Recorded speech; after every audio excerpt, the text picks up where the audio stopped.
One is about primary sources that you'll research. Two, we've already looked at. It's the other type of research other than the number one.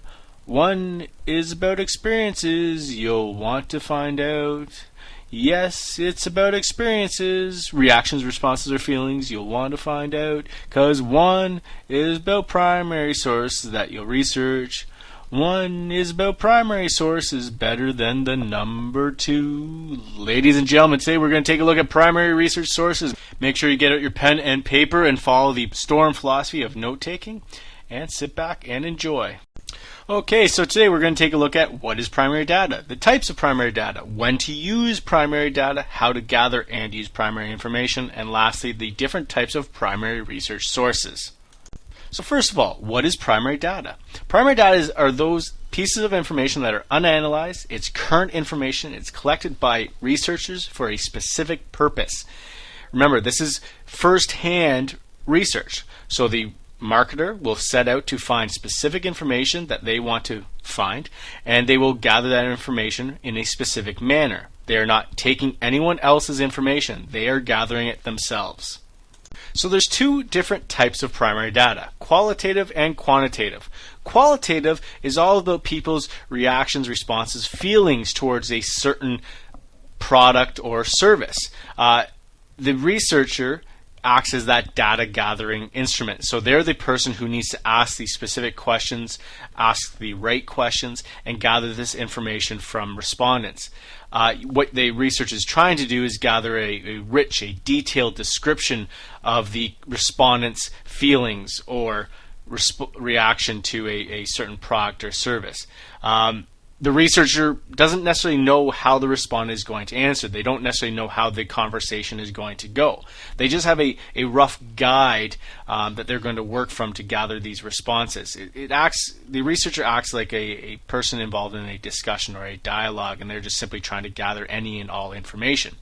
The goal of qualitative research is just to understand the behavior of the respondent in a very natural and real setting. So they're not trying to persuade the respondent to act in a certain way. They're not trying to lead the respondent down a certain road and answer questions in a certain way. They want a very natural and real setting, and asking the questions of the respondent in an effective manner will gather this real information. So the second type of primary data is that of quantitative research. Now, many of you are familiar with this type of research from your math or science classes, where you use a lot of statistics and numbers and trying to gather meaning from these statistics or numbers. Marketing research of quantitative data is no different. When we use quantitative data, we try to classify respondents' answers into various feature categories. We try to count them up. We try to construct statistical models, and we're trying to explain what we've observed, what respondents are telling us. We collect this data by oftentimes surveying representative samples of a target market, and all of their respondents can be classified into statistical models. These results are used by marketing research to make predictions about how a target market will act, their behavior towards a certain product or service, so that if we're launching a new product, we're trying to understand how our target market is going to react to that. We often see this quantitative research in political opinion polls, and right now in the United States we see quite a bit of this, and we see reactions to either candidate, President Barack Obama or the challenger Mitt Romney. And these political opinion polls are also used in Canada when we're looking at Liberals versus Progressive Conservatives, or Conservatives and the NDP, and so on and so forth. So when do we use primary data? We collect primary information when we want the current market information, so the most up-to-date market information. When we want to understand the current respondents' behaviors, so our target market's behaviors. When we want to understand how they react to competitors' plans. So it's all about the most up-to-date information when we use primary data. We also will use it when we have a lot of time, because collecting primary data is by no means speedy. It takes a lot of time to gather this and analyze the information.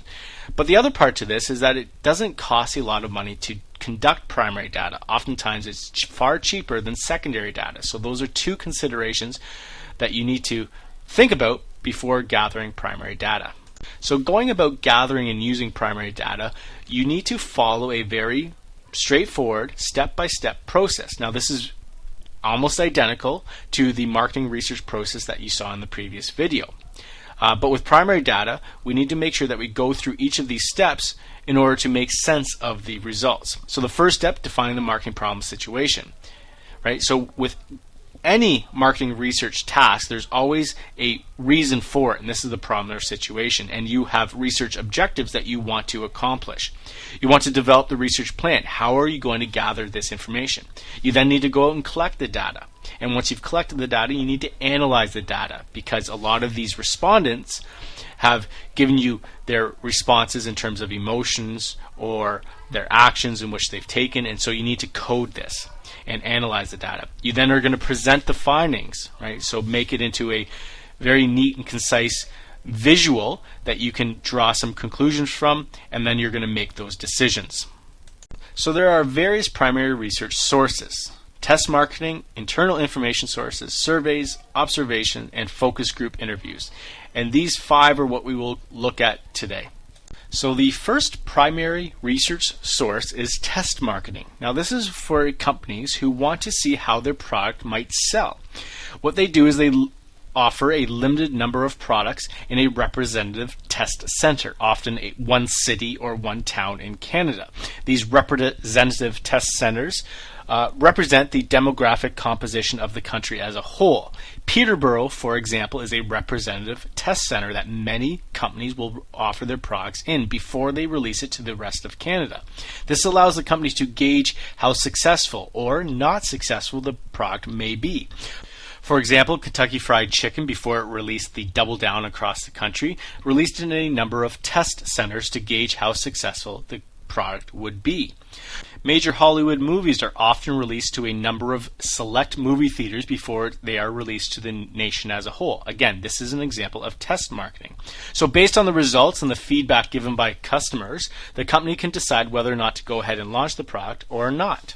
As well, oftentimes companies will change various components of the marketing mix, so one of the 4 Ps in one test market versus another one, and then they use these 2 test centers to compare the product and how successful it was. So maybe they would try one promotional activity in one test center and a different one in another. Maybe they changed the packaging slightly in one and changed it in another. So this often allows the company to compare how they would sell the product based on how they change the marketing mix and how successful that change is. However, there are a few things to note regarding test markets. First of all, marketers will keep test markets secret. They don't want to change the reactions or actions of the target competitors. If they know a test market is happening, then they will change their marketing mix in that test market to affect those results.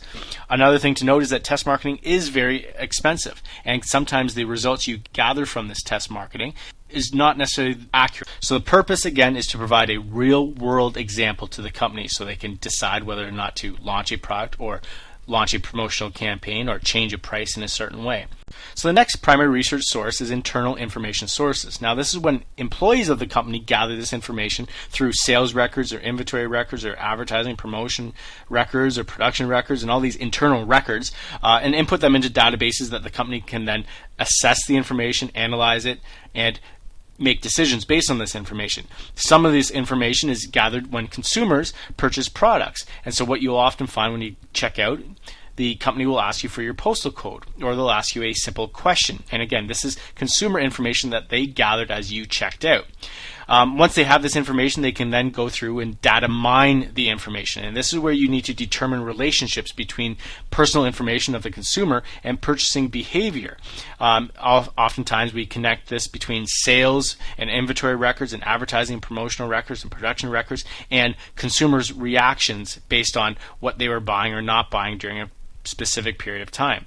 So the purpose of this is definitely to look for patterns, look for connections among the data, and extract that useful information so that you can apply it to your marketing decisions. Surveys is the next primary research source. It's often the most popular and most used amongst companies. For consumers, for you guys, this is probably what you are familiar with the most because you have answered, I'm sure, many surveys in your past. Surveys are questionnaires. They're carefully planned out questions that marketers use to gather information on consumers and competition. The respondents, so people who are filling out the survey, must be from a random sample. If we conduct a survey, we don't want to have just one specific type of person. We want a random sample so we can get a variety of information. Questions on surveys are often closed-ended. However, there are some open-ended questions as well, so that we make it easier for respondents to answer questions. And surveys can come in the form of verbal surveys, written, phone, internet, mail, or in person. And the internet is taking over as far as surveys, and we'll take a look at this further. Surveys, there's much more information to conducting a survey than what is here, and we will look at this in great detail. But the purpose of surveys, again, is to gather and measure perceptions, opinions, knowledge, attitudes, behavioral intentions, and actual behavior of respondents, which is the sample people, which adequately represent the entire target market or the population of interest.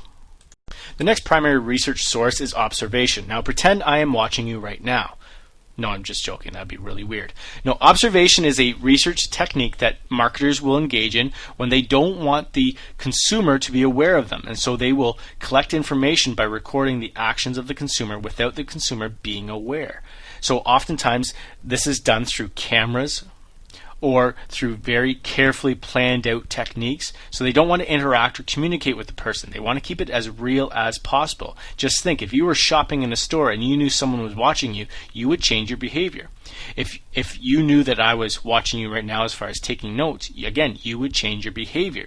So the purpose of observational research is to see how people behave and react rather than having them predict how they would react and recall their responses of how they reacted in the past. This is when marketers really want to see how people will respond to a new store layout or a new product or service. And observational data can be very real and accurate. However, one thing to note is that observation can be less effective when we're observing a large group of people, because one, it's difficult to observe this large number of participants, and individuals tend to respond to other individuals, and so we don't necessarily want that. So it can be very accurate if it's done well. So the last primary research source is focus group interviews. Now this is when an expert or a marketer, someone who's very good at asking questions and gathering data, will hold a discussion and dialogue with a small group of people. Now this small group of people are participants that are carefully selected, and they represent the target market up for that company. It combines the features of an interview with those of observation method. So the interview is the questions that are being asked, and oftentimes focus groups are done in rooms with two-way mirrors, and so marketers will sit on the other side of that mirror and watch people's behavior and reactions to various things that are asked and show them. The moderator, the expert, needs to be very skilled in asking questions. They need to be able to guide the discussion and help generate ideas from the respondents. Oftentimes, these moderators don't necessarily know where the discussion is going to take them, and so they kind of roll with it, trying to figure out exactly what people think or how they will react to various things they see or hear. So one of the things that the purpose of focus groups is to look for the behavioral traits of the participants. Again, also to gain honest and very straightforward answers, as accurate as possible. So that brings us to the end of primary research sources. Now think about these two questions. When would you use each of these sources? I mean, not every single primary research technique is beneficial to you and what you are looking to gather. So when would you use each? As well, what are some of the drawbacks to each of these primary data sources? They're not all benefits. Okay, so make sure your notes are in order, make sure you have provided a summary and you've asked yourself a discussion question, and that's it for today. See you tomorrow.